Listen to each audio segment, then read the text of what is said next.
चंद्र चौधरी जी, राजीव राम जी, राजेश सिंह जी, मनोज मौर्य जी, दिलीप चौधरी जी, सर्वेश मिश्रा जी, श्रीमती करिश्मा गौतम जी।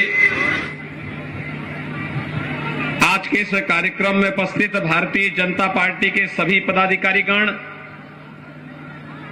और भारी संख्या में यहां पर उपस्थित कादीपुर विधानसभा क्षेत्र से जुड़े हुए भाइयों बहनों,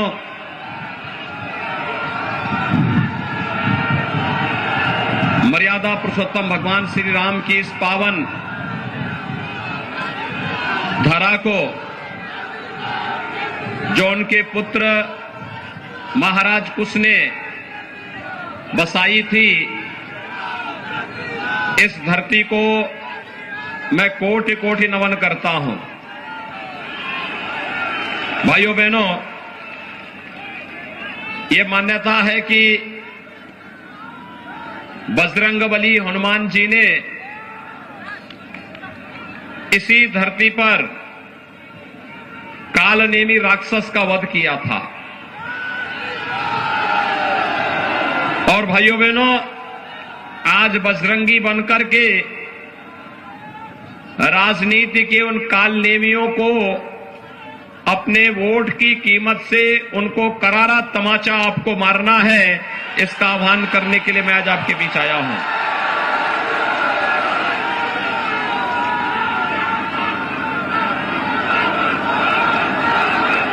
भाइयों बहनों,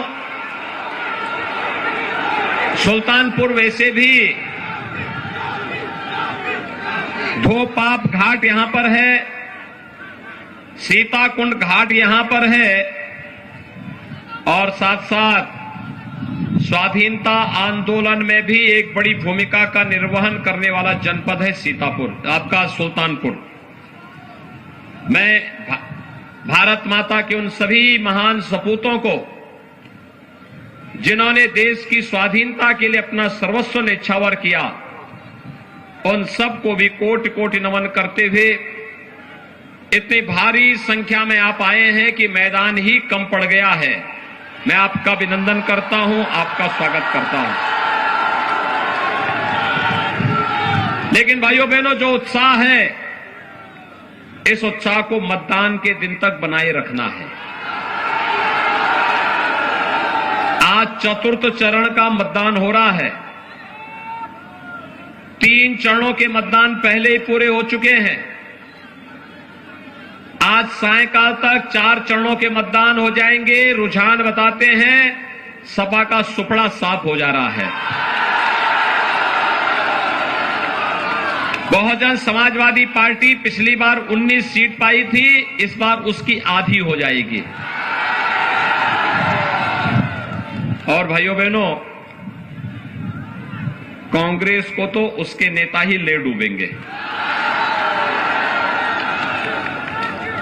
और इसीलिए आज मैं कादीपुर में विशेष रूप से आया हूं। भाइयों बहनों, पिछली बार आपने श्री राजेश गौतम को यहां से विधायक बना करके भेजा। प्रदेश में भारतीय जनता पार्टी की सरकार बनी। एक मजबूत सरकार जब होती है वह दमदार होती है, और दमदार सरकार का परिणाम क्या होता है, यह आपके सामने है। एक दमदार सरकार विकास की बड़ी बड़ी परियोजनाएं भी लेके आती है, गरीब कल्याणकारी योजनाओं को भी लागू करती है, और भाइयों बहनों, अपराधी और माफियाओं को भी सबक सिखाने का काम करती है। याद करिए, आपके सुल्तानपुर में 1947 से लेकर 2021 तक कोई मेडिकल कॉलेज नहीं था। आज सुल्तानपुर में मेडिकल कॉलेज बन रहा है। बधाई हो सुल्तानपुर वासियों, आप सबको, कि जब यहां मेडिकल कॉलेज 2023 में प्रारंभ होगा तो भाइयों बहनों, सुल्तानपुर के नागरिकों को उपचार के लिए लखनऊ, प्रयागराज, अयोध्या या दिल्ली या कहीं और जगह नहीं जाना पड़ेगा। उपचार की सुविधा सुल्तानपुर में ही प्राप्त हो जाएगी। और हमारा नौजवान जिसकी तमन्ना होती थी कि मैं डॉक्टर बन जाता, उसे दूर जाना पड़ता था, समस्या होती थी। आज मैं कह सकता हूं जब यहां मेडिकल कॉलेज बनेगा, सुल्तानपुर के नौजवानों को डॉक्टर बनने का अवसर सुल्तानपुर में ही प्राप्त हो जाएगा। भाइयों बहनों, आप धक्का जहां पे है वहीं पे थोड़ा धक्का मुक्की ना करें, आराम से आराम से आराम से सुनिए बस। आपके उस उत्साह के लिए धन्यवाद। लेकिन भाइयों बहनों,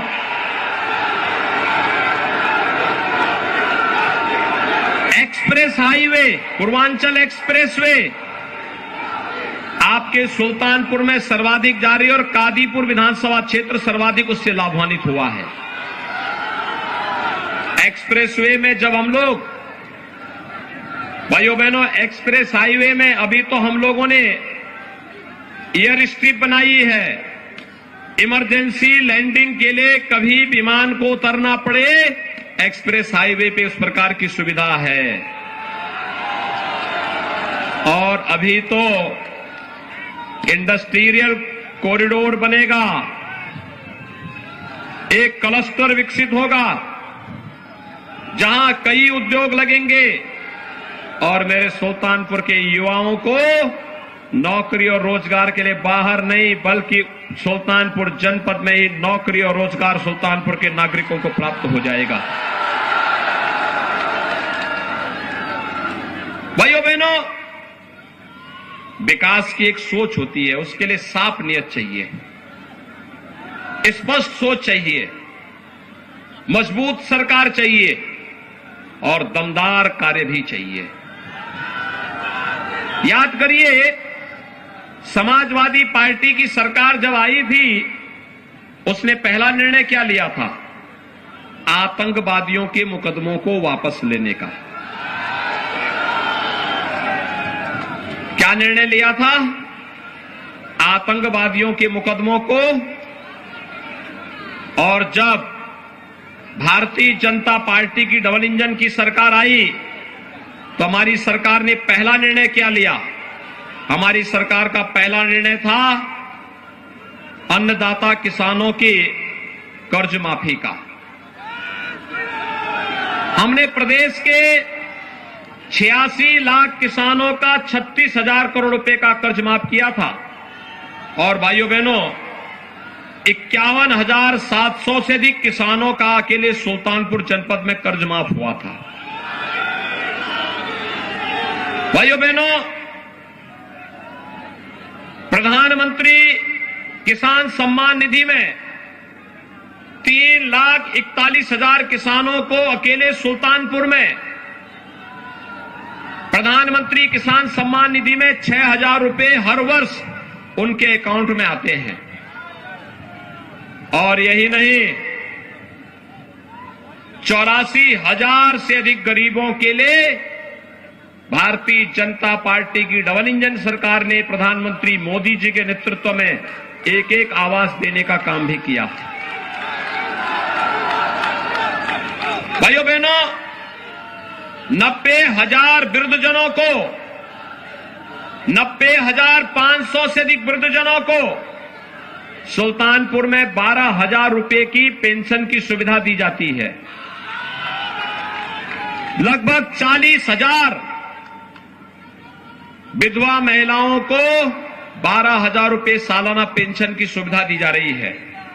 और 17,000 से अधिक दिव्यांग जनों को भी 12,000 रुपए सालाना पेंशन देने का कार्य भारतीय जनता पार्टी की सरकार कर रही है।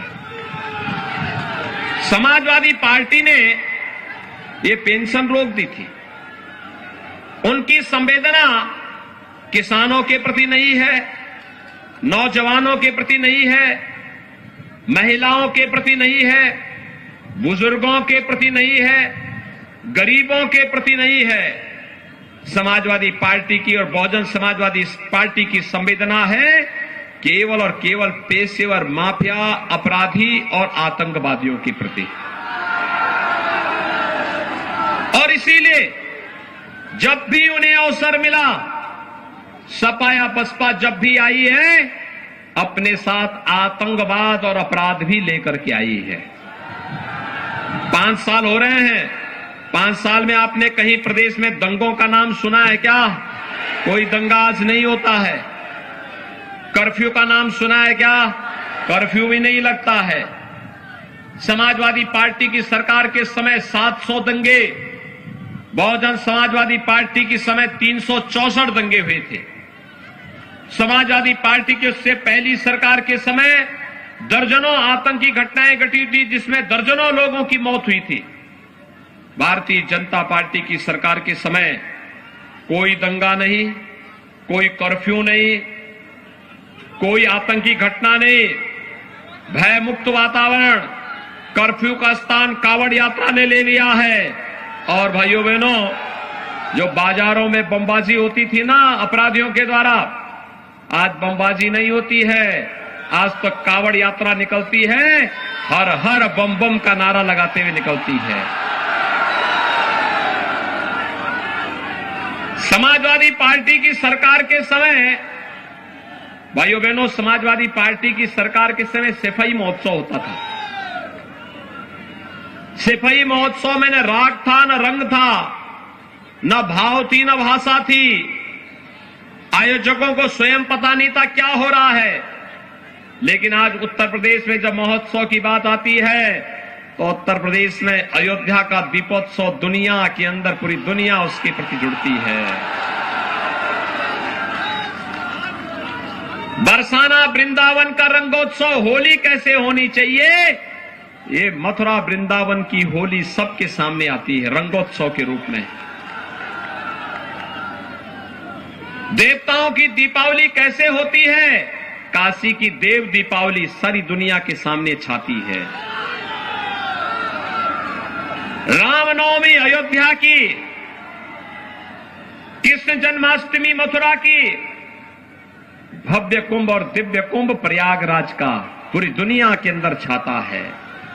भाइयों बहनों, हमारा उत्तर प्रदेश प्रगति के पथ पर निरंतर अग्रसर है और इस उत्तर प्रदेश की तकदीर को बनाने वाला है हमारा युवा, हमारा अन्नदाता किसान, हमारा श्रमिक, हमारी माताएं बहनें और पूरा समाज जब सामूहिक प्रयास करता है, उत्तर प्रदेश देश के अंदर नंबर 1 प्रदेश बनने की ओर अग्रसर होता है।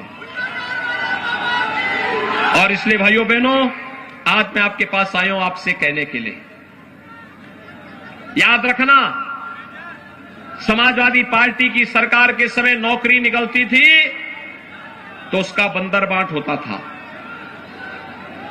नौजवानों को नौकरी के नाम पर कैसे उन्हें गुमराह किया जाता था, वे आज भी झूठे वायदे कर रहे हैं।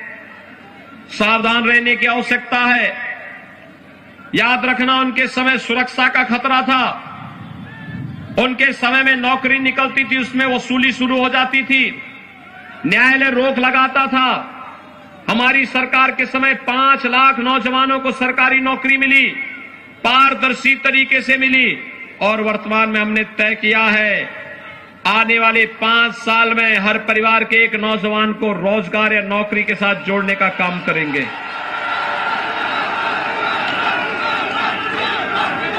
हमने तय किया है, वर्तमान में हमने तय किया है 1 करोड़ नौजवान को टैबलेट और स्मार्टफोन दे रहे हैं। सुल्तानपुर के भी कुछ नौजवानों को मिला है। समाजवादी पार्टी ने चुनाव आयोग को शिकायत किया कि नौजवानों को नहीं मिलना चाहिए। हमने कहा भी कोरोना में ऑनलाइन एजुकेशन की व्यवस्था होनी चाहिए, ऑनलाइन प्रिपरेशन की तैयारी होनी चाहिए, ऑनलाइन एग्जामिनेशन की तैयारी होनी चाहिए। कैसे होगा, हमारा नौजवान कैसे करेगा? लेकिन उन्होंने चुनाव आयोग को कंप्लेंट किया है और हमने तय किया है अभी तो 1 करोड़ नौजवान को दे रहे हैं, 10 मार्च के बाद प्रदेश के 2 करोड़ नौजवान को देंगे टैबलेट और स्मार्टफोन।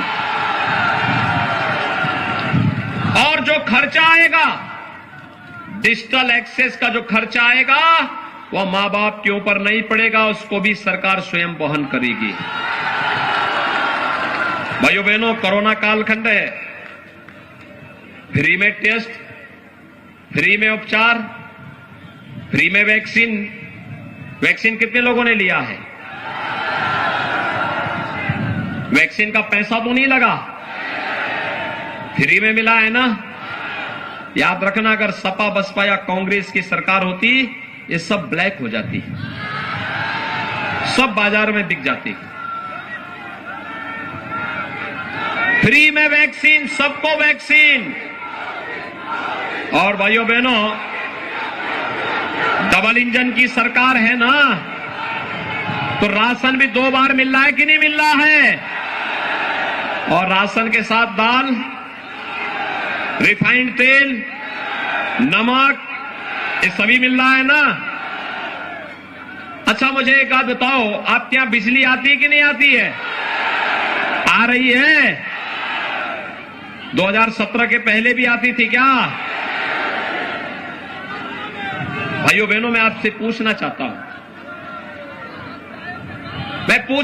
हूं, ये समाजवादी पार्टी और बहुजन समाजवादी पार्टी के लोगों से पूछो कि सरकार तो प्रदेश वही, तंत्र वही, लेकिन भाइयों बहनों, उनसे पूछना चाहता हूं, उनसे पूछा जाना चाहिए, प्रदेश वही, तंत्र वही, क्यों सरकार बदली है? पहले ये लोग प्रदेश की जनता को राशन के लिए, बिजली के लिए तरसाते थे। आज भाइयों बहनों, मैं आपसे कहूंगा, आज इनको वोट के लिए तरसा दीजिए। आज इनको जवाब दीजिए। इनके समय में नहीं मिलता था। भारतीय जनता पार्टी की डबल इंजन की सरकार आपको सारी सुविधा दे रही है। और भाइयों बहनों,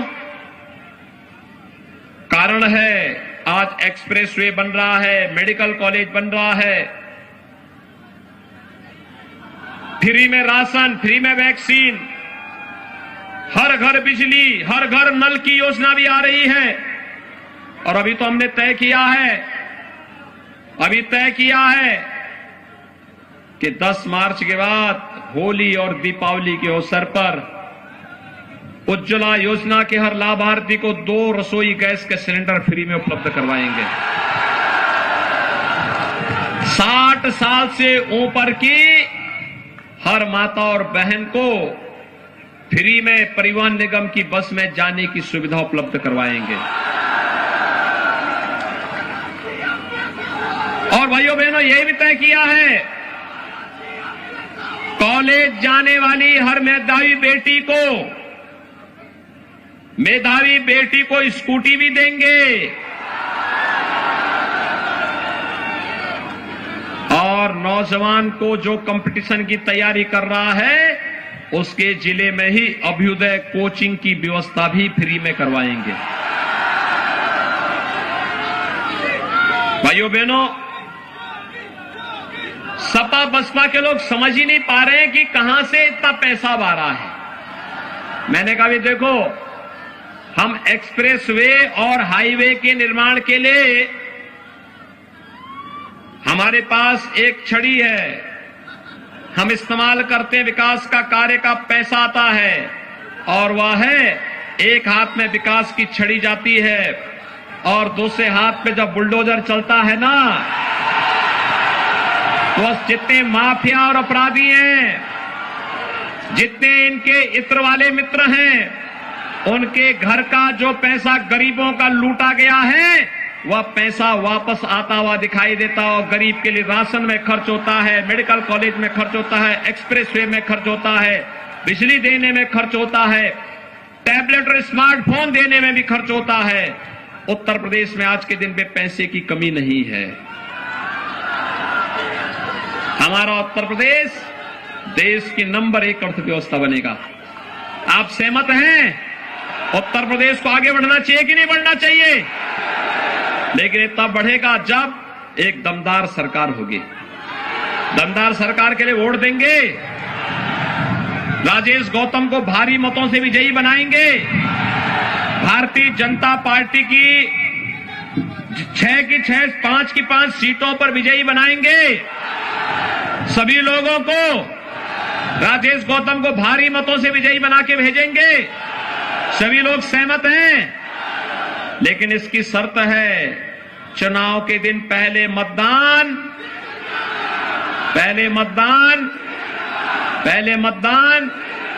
सभी लोग सहमत हैं तो फिर मेरे साथ हाथ उठा के बोलेंगे, भारत माता की, भारत माता की, भारत माता की जय श्री राम।